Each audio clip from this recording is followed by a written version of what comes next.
Okay, September 17th. This is the one that started it all. So September 17th, 1788, the Constitution was signed. So the final draft of the United States Constitution was signed into law in Philadelphia. So from the time of the end of the Revolutionary War with the British until 1788, the U.S. government lived under this Articles of Confederation. Articles of Confederation were kind of a loose-knit confederation of the 13 colonies with a very weak central government. The central government had a president of the Congress, he was called, largely presided while they were in recess, and was really just there to perform administrative functions. He had no power. There were 10 of them because they served 6 months to a year, depending. And so when they got together, when in 1788, when the states sent delegates to Philadelphia to try to fix the Articles of Confederation, because one of the problems with the Articles of Confederation, the federal government had no power to settle disputes between the states.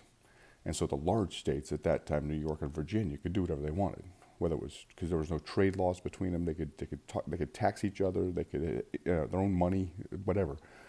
And so those states favored what was going on. The other states, the other 11, felt that there needed to be some changes.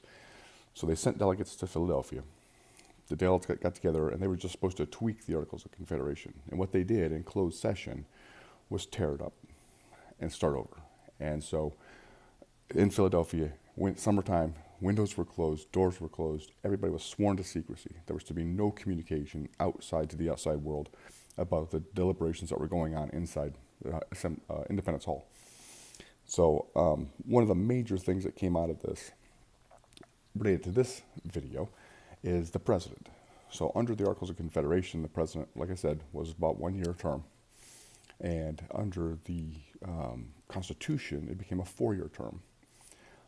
Much more power was consolidated within the federal government, and specifically within the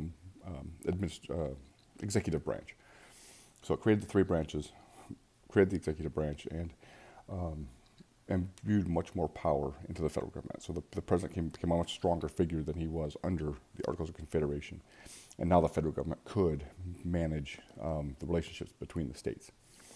So today, 1788, the President of the United States position was created. I'll see you tomorrow.